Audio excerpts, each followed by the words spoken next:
Yeah, thank you, Thomas, and welcome to the Digital Learning Forum. And today I would like to welcome Professor Klara Bolander Laksov from Stockholm University.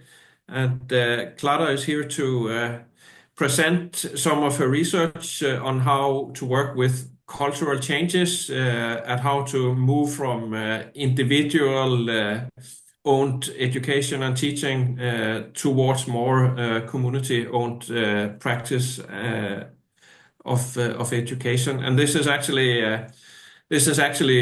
some of the focus for the focus area I lead in iEarth. So we've been working with such cultural change for the last 4 years. So I'm excited to learn more about this. So welcome to you, Klara. Thank you very much, and thank you for inviting me. Very nice to meet you all. I thought I'll start a little bit just to say that my background is that I did my PhD in medical education, just like Maria Verlander did, at Karolinska Institutet in Stockholm. But then I moved 10 years ago to Stockholm University, which does not have a medical faculty, but a sciences faculty, natural sciences, and then mainly humanities, social sciences, and law. So today I work in more kind of general higher education. And although during my PhD I was also interested in issues of community building and organization and its impact on individuals in terms of how they approach their teaching and their interest in actually developing as teachers. So my focus in my research has mostly been in how faculty or members of faculty are developing and why they want to engage in educational development. So that means that leadership, organizational issues, culture, change have been important concepts for me in my research. Today, I also work 20% of my time as guest professor at Lund University at the engineering faculty, which is a new area for me, which has been also very exciting because I can see how the disciplines actually interact also with the conditions for learning for faculty, and that's very fascinating to me.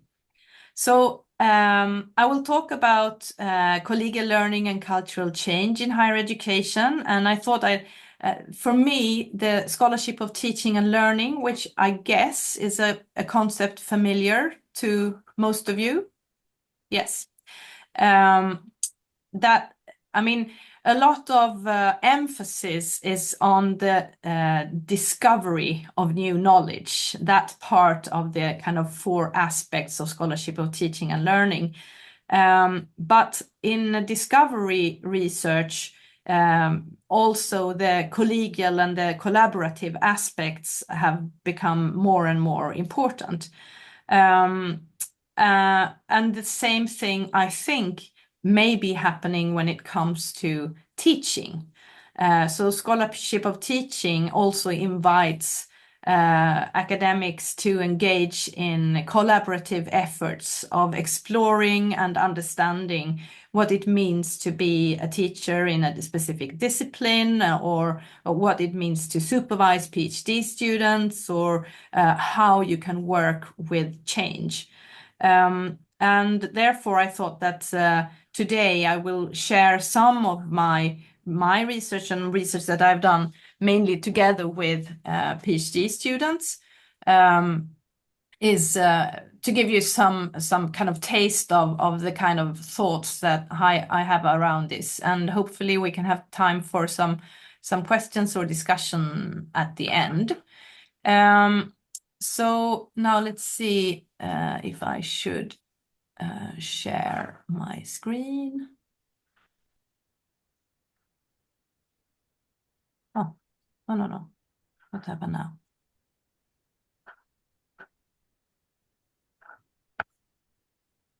Okay, I'll do it again. Here we go.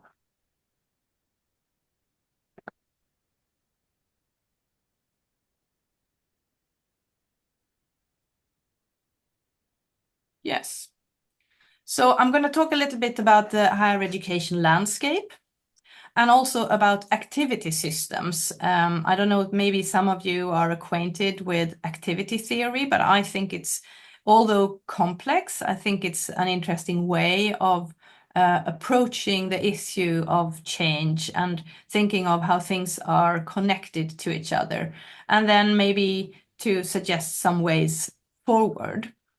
I would like to start with thinking about the maybe future or the higher education landscape. This is a picture of Slussen in Stockholm, which is a kind of bridge between the old town and the south part of Stockholm.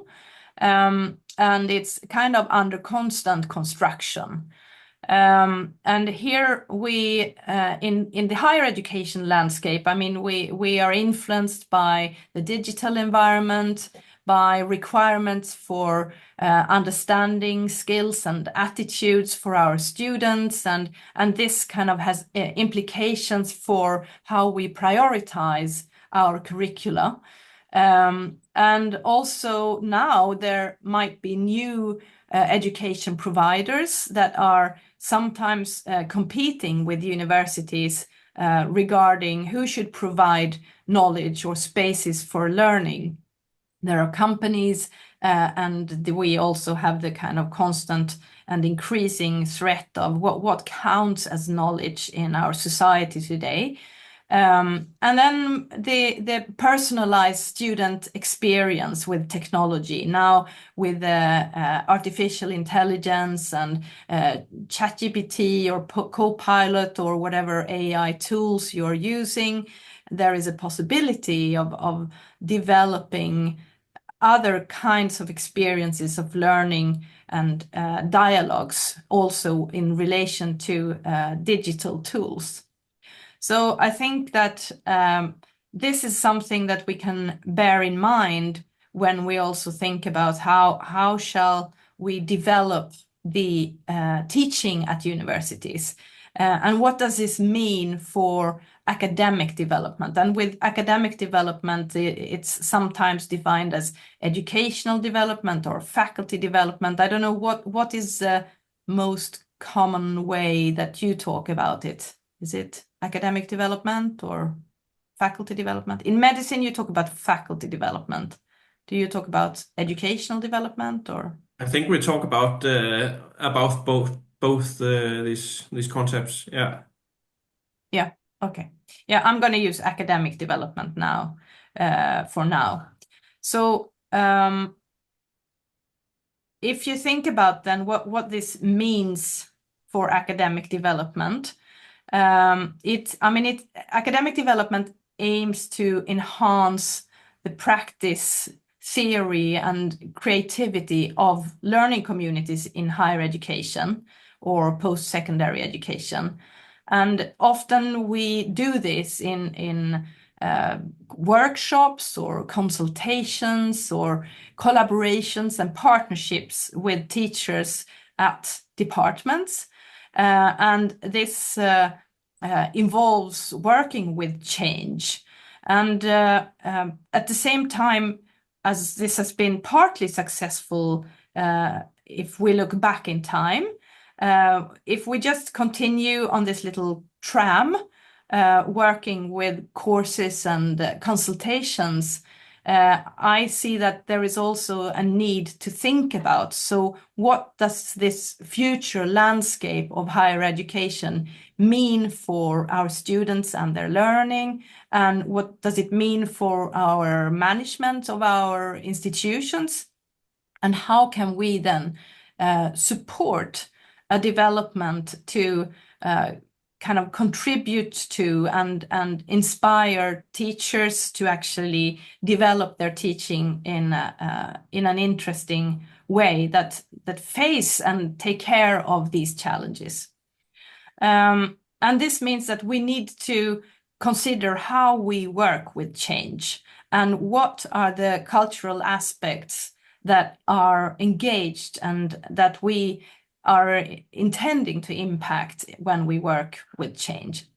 And then talking about change, I'm leaning on some work which I did together with Cormac McGrath, a colleague of me and Maria, which was a study where we looked into how change agents, people who are in charge of often a program, an educational program, or engaged in some other kind of larger, sometimes change initiative coming from the university management, or something that was inspired by, for instance, taking a course, a workshop, or getting ideas for how could we improve our practice of teaching in this department or this program. We interviewed these change agents about how they viewed their work with change. And the outcome was that it involved several different things. It involved bargaining, that you could see change as something that, okay, if I give you this, you may change this. So there was a kind of exchange. So maybe you couldn't get everything that you wanted if you wanted to change something, but maybe some of it. So you had to be aware of standing back on some aspects of change. Another thing about working with change had to do with identifying significant others, other people who might be interested in actually changing this thing, and who could be your support, and who you could also discuss things with.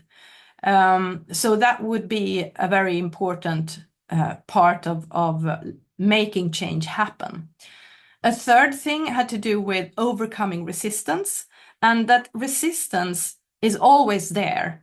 If you work with change, you cannot think that there won't be any resistance, but resistance is there, and resistance may not actually be only a negative thing. It may actually be people who are reasonable and see things from different perspectives. They have opinions and suggestions that can maybe even improve the change initiative and make it more possible for it to be implemented.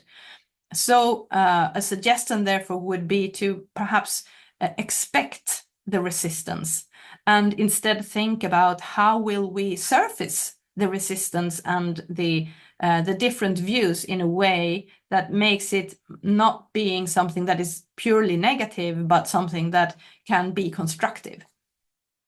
And then finally, that change also has to do with overcoming territorial boundaries, because even within a department or a program, there is often like an archipelago of teaching cultures. There might be subgroups of teachers who work together and who have developed their own way of talking about teaching and learning, and who are building their ideas on maybe traditions in that subdiscipline, or in maybe originating from somebody who used to work there or somebody very strong leader.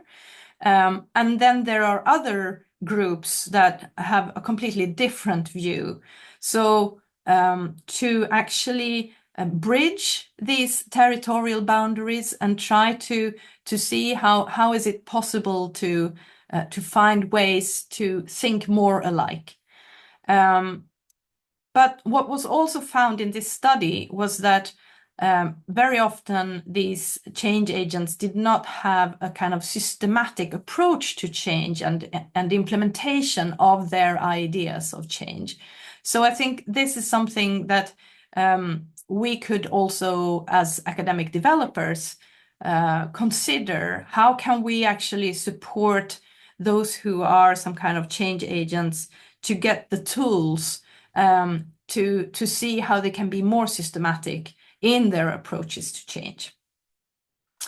I also want to bring up a fellow countryman to you Norwegians, Bjørn Stensaker, who wrote an article in the International Journal for Academic Development in 2018 about seeing academic development as cultural work.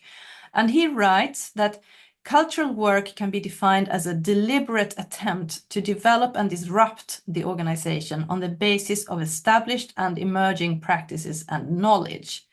It follows from this definition that cultural work should be seen as both constructive and critical, as a rather dynamic process guided by the need sometimes to question formal objectives and goals, as well as established traditions and historical practices. And I really like this view of seeing academic development as something that has to do with cultures. It means that we also need to learn about the different cultures that exist. And sometimes if you are in a culture, you tend to become rather blind to the cultural artifacts of your culture, which is why it can also be good to consider when there are new colleagues to ask them about what is it that they notice in your culture, what is different from having worked at a similar department but at a different university, for instance. And I understand as you are from 4 different universities, you maybe get some access into each other's cultures, and you could probably, when you know each other a little bit, also describe what the differences are.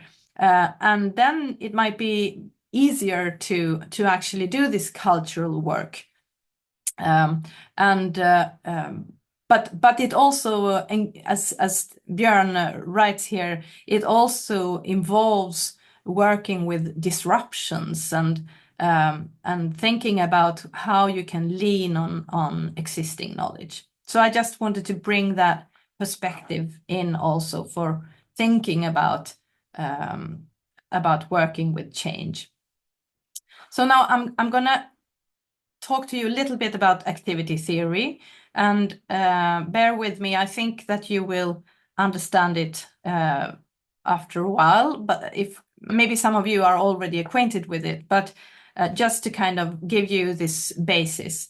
So Yrjö Engelström, a Finnish theorist, he presented this framework, activity theory, as a systematic perspective on what it means to work with, and for us, the development of education. It describes that human activity is oriented towards objects and objectives. And activities are carried out by an individual group whose or a group whose viewpoint is chosen, so that you can see the different perspectives of an analysis and working on an object which results in different kinds of outcomes. So I will give you an example. So for instance, let's say that in this picture, somebody who is called Kim, it could be a man or a woman, is the subject, as you see here, and is working to introduce a new form of assessment. It could be an electronic e-portfolio assessment. So that's the object here in their program.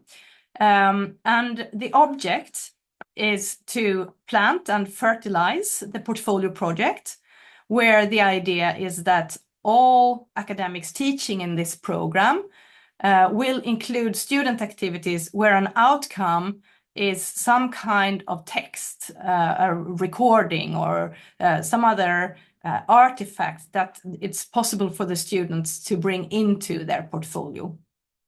And their learning portfolio is digital and using a system where students and teachers interact in this digital format, so that they can get feedback from peer students and also from their teachers on the different assignments. And Also, the students can take notes and upload files and have different activities. So the objective is then to implement the e-portfolio assessment and to enable more meta-reflection for the students in relation to their professional development, and for the program to assess a longitudinal development of students instead of only focus on little snippets of their learning in short courses. I don't know, maybe some of you are using portfolio assessment, so you know what it is, but anyway. So when Kim is working with this educational development project, it is, perhaps this is evident, but Kim needs to interact with the community of teachers in their department. And in that community, there are both those teachers who think this is a great idea and those who thinks, no, I don't think that's a very good idea. So that will be a challenge, but we will get to that later. And apart from all the academics in the department, Kim also needs to talk to the IT department, because this is an e-portfolio tool, so there need to be some kind of IT system that is supported by the university, so that students and teachers can be linked to this system. And since the e-portfolio project also is an assessment system or assessment project, there are quite a few rules and regulations that are involved regarding assessment at the university. So course documents need to be established, maybe new course plans need to be decided by the faculty board. There are rules that apply on many different levels. Digital integrity issues, and so on. So these also need to be considered.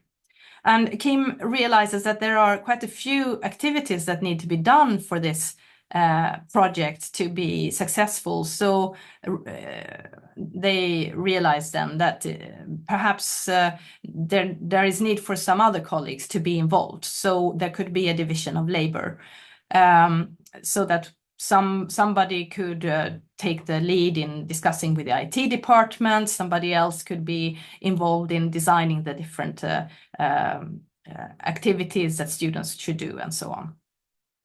So finally, it's important then to consider what different kinds of tools Kim will be having to use for running this project. And since there was a history of some criticism in the last quality assessment of this department where Kim works, it was good that there was a quality assessment report that could be used. And it turned out also that there were some newly constructed course formats that can be used. So by knowing very well what is happening within the department or within the program, Kim could use these as tools in their objective to start the e-portfolio and then the final kind of meta-reflection and professional development of the students. So as you can see, all these aspects are actually linked to each other in this activity system of implementing an e-portfolio assessment, and they are interconnected. And if you have different tools, it may be linked to the community, and the rules and regulations will impact the outcome of this project depending on where kind of threads are pulled. So this is the explanation of the activity theory and the idea that everything is linked. And what's interesting with the activity theory is that often there are tensions between different activity systems. So if we think about the education system and the research system, the objectives of these are quite different and may sometimes create tensions that seem unresolvable. And this makes it particularly difficult to work with change. So, and this is actually the basis for another study that I did with my former PhD student, Agnes Elmberger. And she did a study where we looked into the differences between the workplace system at a hospital and the academic development system. And she used the idea of not working, which is another concept by Yrjö Engeström, to understand how systems, when they are kind of pulling in different directions, so that, for instance, research and education are actually making it more difficult to work with change, to start a not working where things are loosened up, and to find those possibilities of loosen up between different systems can be a way forward in terms of working with change and actually impacting culture. In this project, we explored teams of teachers in medical education who were invited to participate in a course on educational leadership.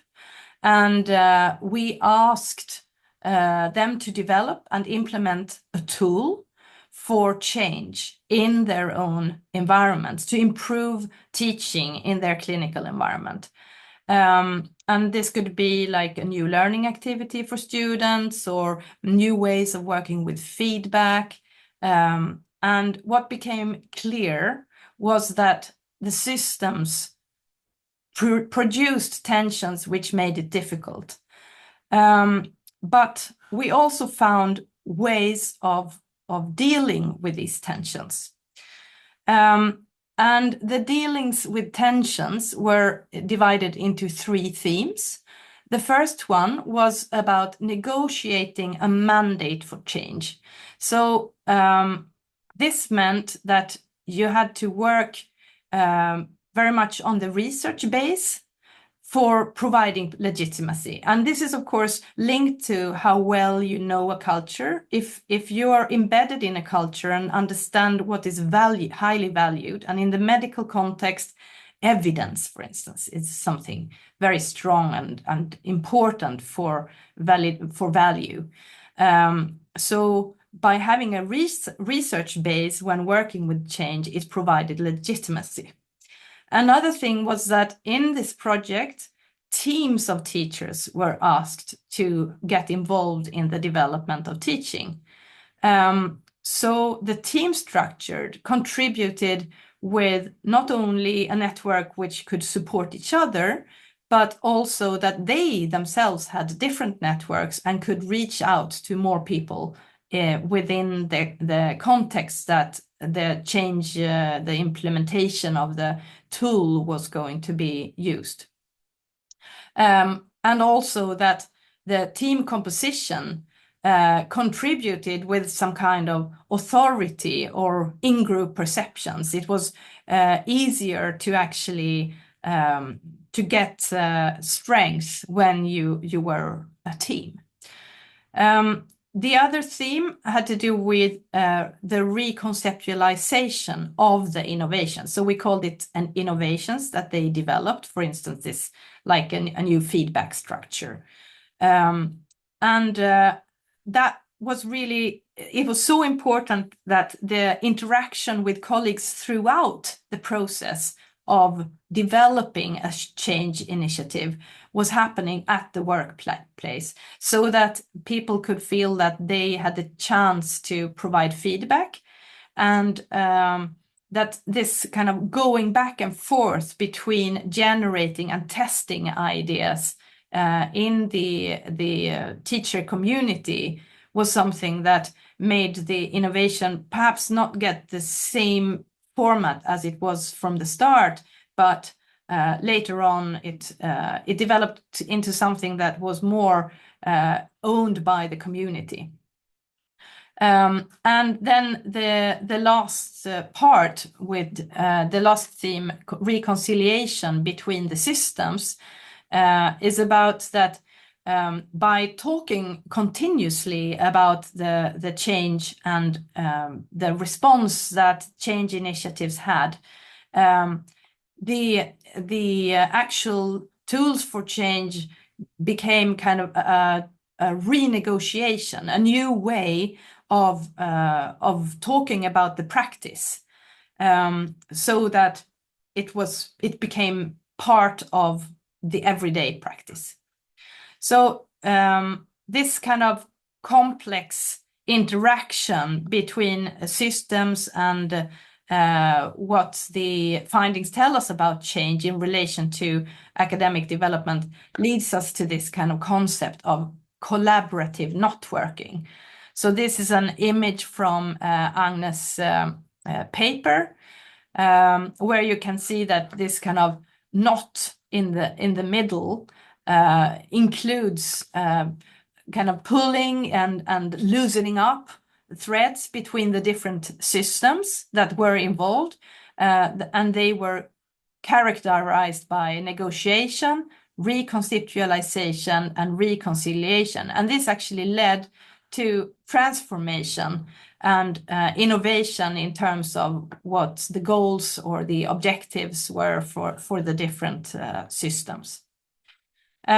So as a conclusion from this, I think it's really important that we identify the systems at play in the different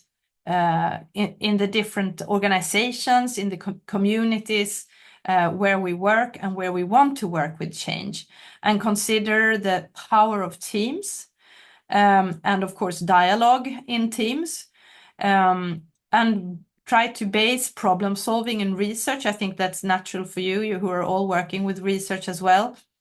And do the not working, where negotiation, reconceptualization, and reconciliation is at constant move. And then accept this kind of fluidity of change that perhaps, I mean, we often get the opinion by people who are introduced that, well, now we're gonna make this change, and people feel, but we just changed something, and people are quite kind of negative in relation to change. But if we can see that change is something that we constantly do, it's not something that comes and goes only once, but something that we need to engage in to be professional, to be academics, because society changes, our student body changes, and we change, and our knowledge change. So we need to constantly engage in change in that way. So that was my last slide, and I can of course share these slides with you if you like, and then I'm open to questions. Thank you so much, Klara. Really interesting and inspiring. I think many of us can relate to what you just presented. We have about 10 minutes left, so I'd like to, as you said, invite any questions or comments or discussions. Is there anything that you recognize? Carly? Yeah, hi. Thank you for a really nice talk. I have a question about, we have this kind of somewhat new system in Norway that was, I think, implemented in about 2018, where we now recognize the merited teacher. We give them merited teacher status. And it's recently been in the news in our academic newspaper Chrono about whether that actually leads to change or whether it's just a recognizing status type symbol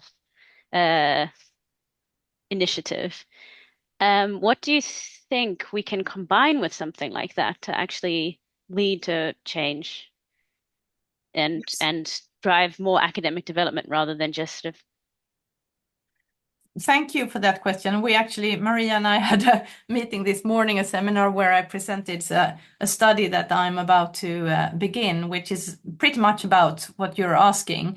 Do merit systems, is it more like a kind of a slap on the back that, oh, well done, or is it actually a tool for transformation and change? And I think this differs very much within universities because it depends very much on how is it integrated in other meaningful activities of the university.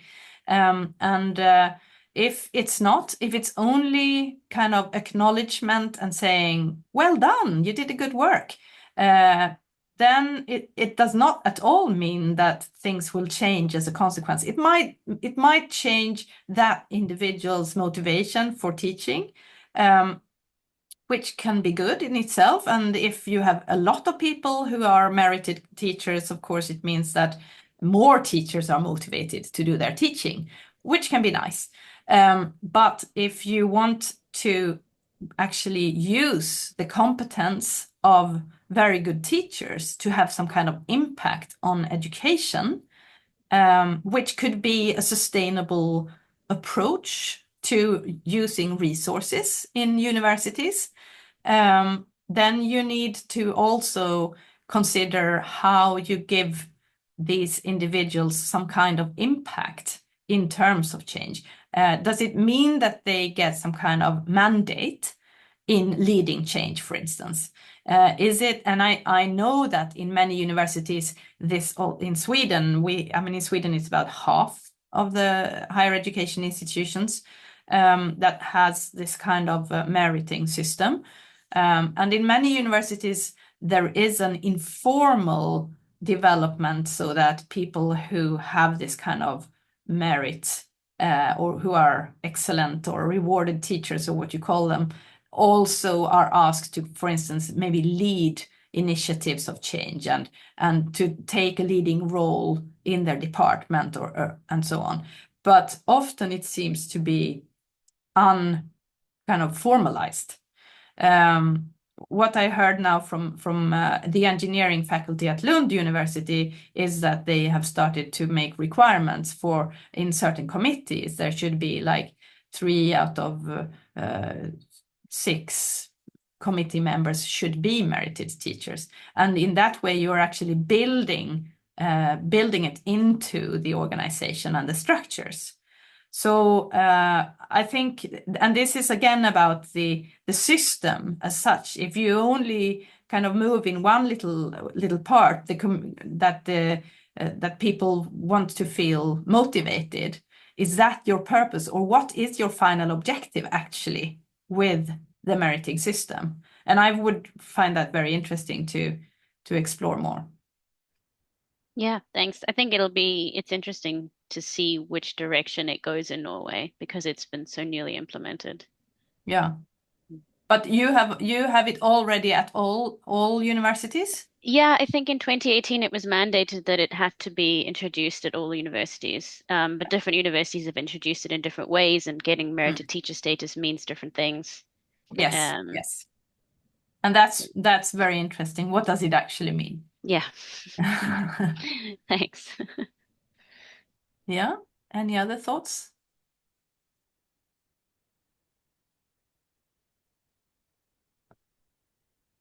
Yes, Anders? Yeah, I thought of also this negotiating the mandate for change. That it's a really important point, and it's something that I've reflected a lot about because of iEarth. It's a center of excellence, but we work like across these 4 institutions, and then there are these formal systems at each university, like how you change education, and we don't have a real mandate to like go in and make actual changes, which creates sometimes a bit of a friction because these systems do not necessarily work for the same, or not all colleagues are interested in performing changes. So I think that was really thought-provoking to see this. It's very interesting, and I think iEarth could somehow have a clearer mandate to like actually decide, okay, we do this at all institutions. Say we introduce more formative assessment, and then we have a real mandate to actually do it, so that we are not this center that aims to do this and that, and then we reach various problem points Yeah, so that's very I'm useful. thinking though that I mean, what you do, you can look at what you already do have a mandate to do, and I would guess that in your roles you have a mandate to ask questions, for instance, Absolutely. as researchers, and sometimes you can get quite far with asking questions. And if you are clever and design the questions in a way, or the collection of answers to questions in a way that people will be kind of forced to reflect and to themselves identify gaps or problems in their own organizations, is a kind of a sneaky way into making people like, I mean, if you ask, so how do you work with formative assessment, and why do you think there are problems with only summative assessments? Maybe that's a very leading question. Yeah, so you kind of make the questions in a way, and also perhaps pair people up from different institutions that you know are already doing good stuff, so that ideas are spread and so on.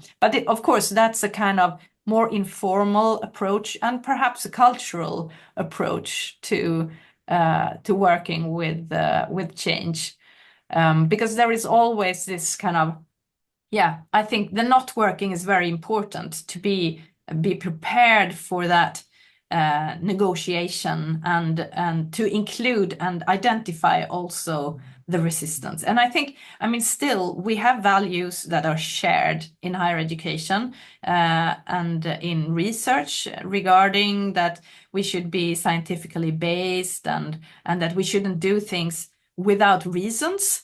And I think that's something that we can build on. Absolutely. Kirsty. I'm going to possibly add something from that, and I think it's underappreciated in what I've read in the academic development literature as your junior researchers, your PhD students, your postdocs, particularly if they've moved university, they can really be powerful, I suspect, for asking questions, because they don't know the current status quo. They know the status quo from somewhere else. And these are the people who have probably had different experiences, because some political decision in the university they started at meant that they have authentic assessment has been forced on their lecturers. And so they've come through that system, and then they come to us, well, why aren't you doing that? So it may be that they're quite useful for getting perspective. Yeah. Absolutely. Absolutely. So make use of those people who are new into an organization. It's very good. Thank you, Kari.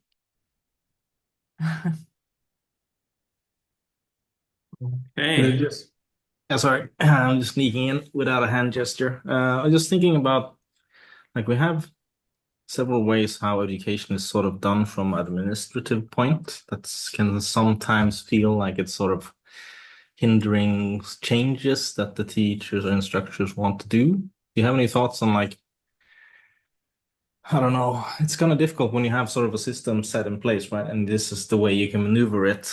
And I feel like you take up a lot of time with these things and how they're done. And it feels, well, I've heard from several people that it feels like you could use your time better, but I don't know.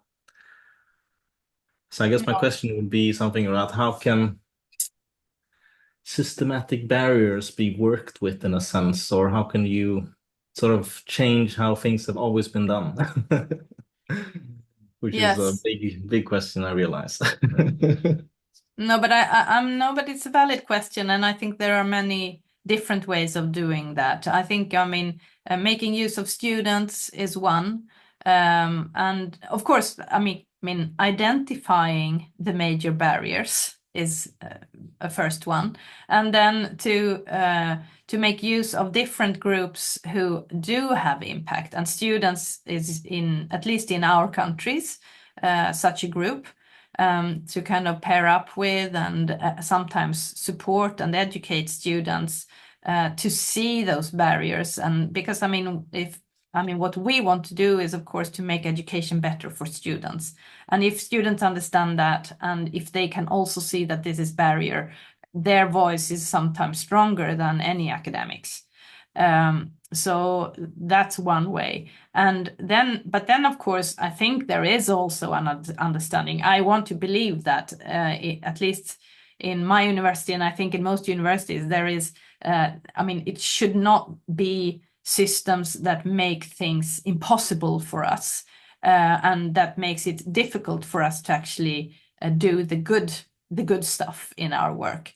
But we need to kind of package that and talk about it in a way that is understandable and not just kind of complaints, because that's what people kind of are neglecting. And also to consider who, I think, like a critical perspective of who gets power by the system remaining as it is. That's also important as a way to identify what does this mean for who I need to talk to, and who we need to get on board. Because if those who get power are not involved and we are not having a dialogue with them, they will continue to resist because they don't want to lose power. So I think, yeah. Yeah. I get yeah, it's a difficult one. But yeah, definitely asking the right questions could be a good start, and especially maybe showing other ways of doing things, maybe, and suggesting other ways of doing things. Yeah.